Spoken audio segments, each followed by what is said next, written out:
They had me in handcuffs before I even understood what was happening. My daughter Lily, just 8 years old, looked the investigator square in the eye. That was the moment the entire room froze, and for a second, I saw something flicker across his face. Doubt. It was small, but it was there. My name is Nikki Haley. I'm a staff sergeant in the U.S. Army, and a single mom trying to raise a little girl with more courage than most adults I know. 3 days ago, I was working late in the logistics unit, sorting supply reports and prepping for an early morning inspection. Now, I was being marched across base headquarters, like a criminal, watched by soldiers I'd trained with, eaten lunch with, shared war stories with. I could feel their eyes on me, and worse, their silence. They said my access badge was the last one scanned into the ammo vault before the explosion. They said it was my voice on the security feed. They said a lot of things, but none of them knew me. Not really. Not the way Lily did. And not the way you're about to. Because what came next wasn't just an investigation. It was a lesson in who to trust, who to fear, and how, sometimes, the smallest voice can be the one that changes everything. Before everything fell apart, our life was simple in a way that made me feel safe. I'd wake up at 5 a.m. every day, pull on my fatigues, and prep Lily's lunch while she read on the couch with a blanket wrapped around her shoulders. She always woke up early without an alarm, just like me, which made mornings less of a scramble and more of a quiet ritual. I'd drop her off at the base elementary school on my way to the logistics office, where I'd spend the day buried in supply chain records, gear manifests, and inventory audits. After a deployment that ended with a torn shoulder and a scar that still aches when it rains, I was reassigned to support roles.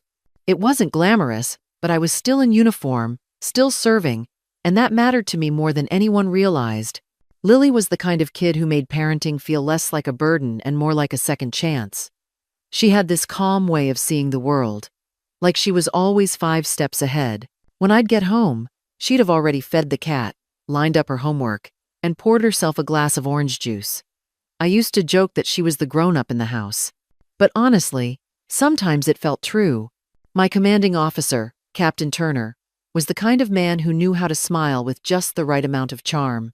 He'd earned his reputation as a problem solver, someone who could get things done, even if it meant bending the rules a little. At first, I appreciated his confidence. He'd been supportive when I transitioned off the field and into admin, told me I was one of the sharpest minds he'd worked with, but over time, the way he lingered near my desk got harder to ignore. He always stood too close, asked too many personal questions, and remembered details about Lily that I never volunteered. I didn't want to make assumptions. In the military, you learn to keep your head down, especially when you're one of the few women in a command structure. Still, something about him made my skin tighten. On the surface, things were steady. I was finally catching up on bills. Lily had just won her school's science fair with a homemade water purifier. We had dinner together every night unless I had duty, and even then, I made sure she knew where I kept the spare key and how to heat leftovers. I wasn't doing everything right, but I was doing everything I could. There were days I caught Turner watching me when he thought I wasn't looking. Other times, he'd mention classified movement schedules or restricted access logs in ways that felt too casual. I brushed it off as him trying to sound impressive. You don't want to believe someone in uniform, someone you trust with your life, could be hiding something darker. Looking back now, I see the cracks I missed. The little things that didn't add up. The way the supply inventory started showing discrepancies. How Turner's mood would shift. When I questioned procedures, I chalked it up to stress. But the truth was already there, buried beneath my routine and my trust in the system. I just hadn't seen it yet. The morning started like any other.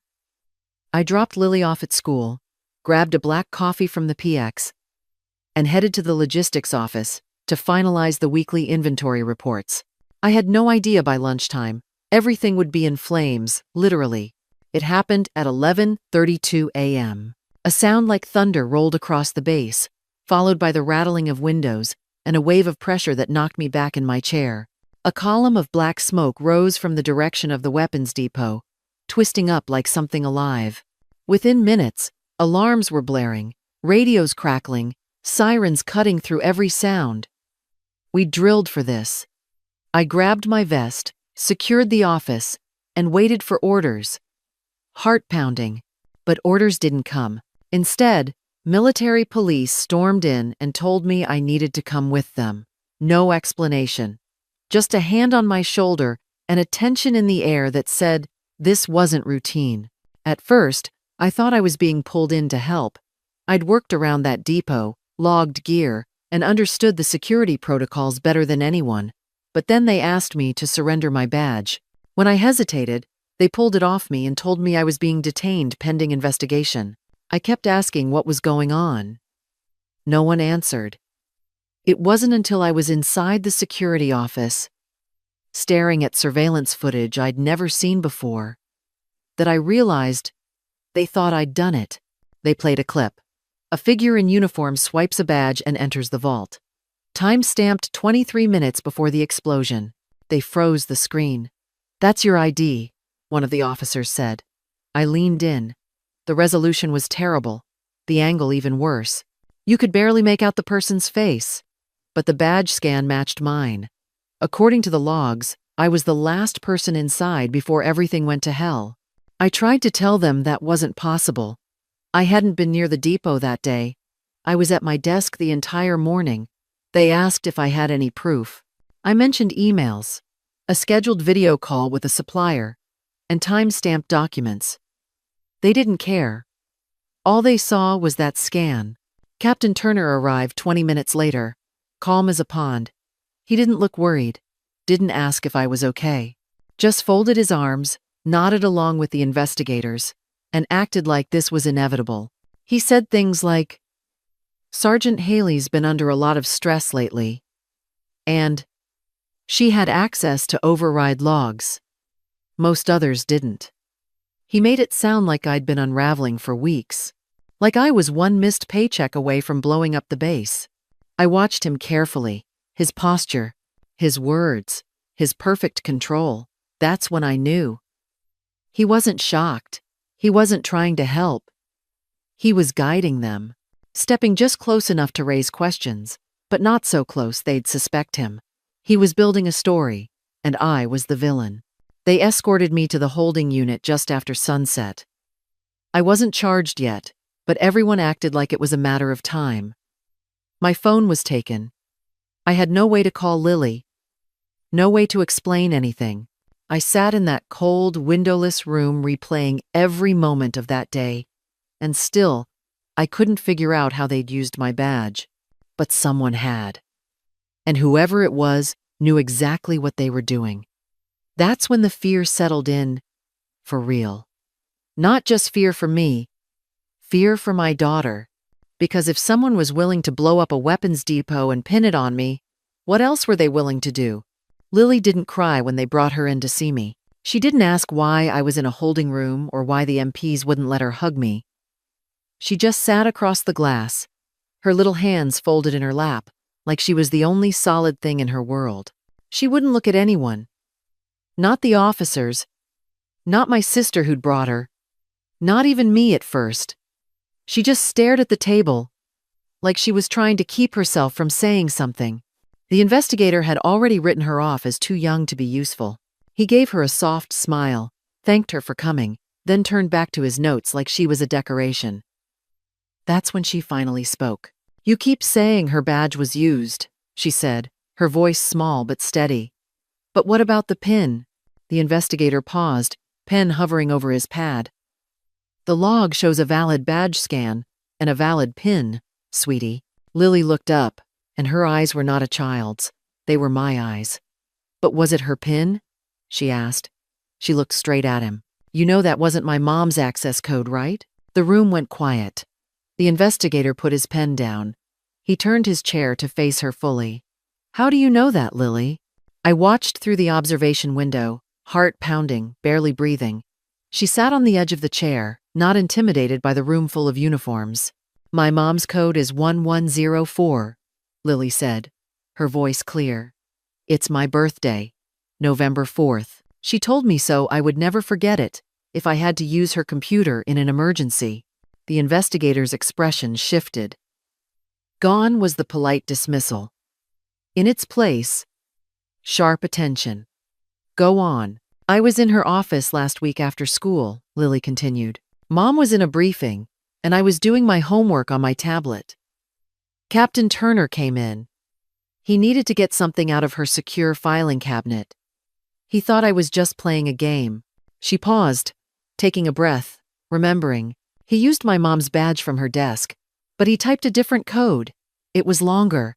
He typed 848421. I remembered it because it's the same as the Wi-Fi password for the rec room. There was a beat of silence, so profound it felt like a physical weight. The investigator stared at her. A tech officer in the corner immediately started typing on a laptop. Are you sure, Lily? The investigator asked, his voice low. He had to type it twice because he got it wrong the first time, she said. 848421. It's an override code, isn't it? Mom isn't allowed to have one of those. The tech officer suddenly looked up from his screen. Sir, I ran the PIN 848421 against the personnel database. It's not an override. It's the personal administrative code assigned to Captain Turner. The moment Lily spoke those numbers, everything shifted. They didn't need a wrong chat message. They just ran a new query on the vault's access log. Check badge scan SGT Haley against PIN entry 848421. The system, which had previously shown a valid scan, because the badge was real, now showed a mismatch error. The log had recorded my badge, but the PIN used belonged to Turner. They had assumed the PIN was mine. They never checked if the PIN matched the badge user. My daughter had just cracked open the story they thought was closed, and she did it not with a lucky message, but with a detail no one else thought to look for. The digital trail was now too clean to be a coincidence. Investigators re-pulled the security footage, this time looking for Turner, not me. The person using my badge had their face down. But the gate, the build-it, was a perfect match for the captain. A forensics team combed through the compromised depot. Behind a false wall, they discovered a stash of defective ammunition rounds recalled months ago due to a risk of spontaneous detonation. They should have been destroyed. Instead, someone had reboxed them with falsified inspection stickers and rerouted them back into inventory. It didn't take long to find the signature on the clearance forms. Captain Turner, his handwriting, his authorizations, his sloppy arrogance, the belief that no one would ever check. Worse, surveillance caught him meeting with a civilian contractor whose name was flagged in 2 previous procurement scandals. They brought in one of Turner's junior officers for questioning.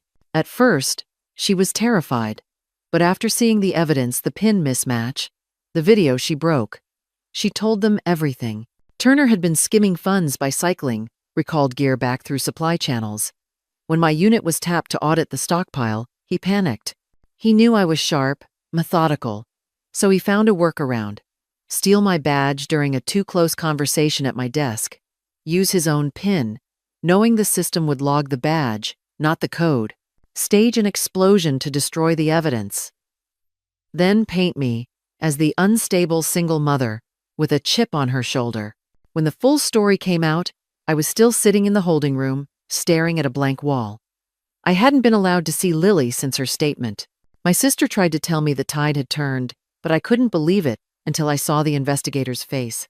He walked in, this time without the tension in his jaw, and placed a folder on the table. "We owe you an apology, Sergeant Haley," he said. "A big one." He reached across and unlocked the cuffs himself. My wrists were red and sore, but all I could feel was the weight lifting off my chest. He said Turner was already in custody, charged with destruction of military property, evidence tampering, and conspiracy. Turner tried to deny it all, claimed that Lily was a confused kid who made up the numbers, but every log, every signature, every confirmation shattered his story.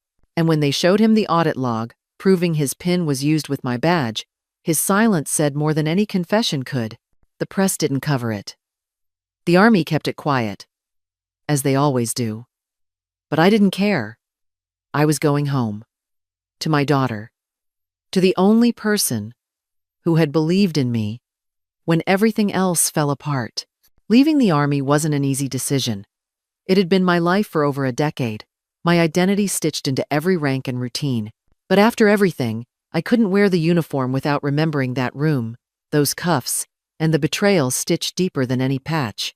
We moved to Maine, found a small cottage near the coast, with peeling paint and windows that whistled when it rained.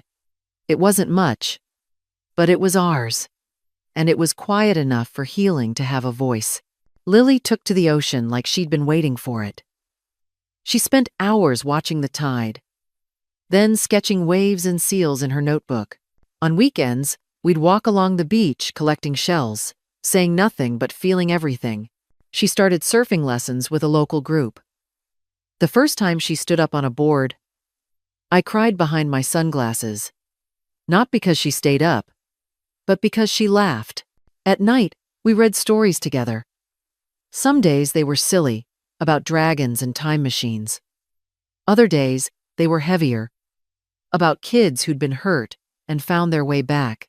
She always wanted to talk after those. Therapy helped. A woman named Dr. Sanders met with us every Tuesday. She taught Lily how to name her feelings, and me how to sit with mine without fixing everything. We were learning to be two people with a shared past but separate pain. One evening, over grilled cheese and tomato soup, Lily looked up and said, "When I grow up, I want to help other kids, like a detective or a lawyer. Someone who listens when grown-ups don't." I reached across the table and held her hand. "You already are," I said. "You already did." She smiled, then went back to her soup. Like it wasn't a big deal. But to me, it was everything. The start of something new. A life not just lived, but chosen.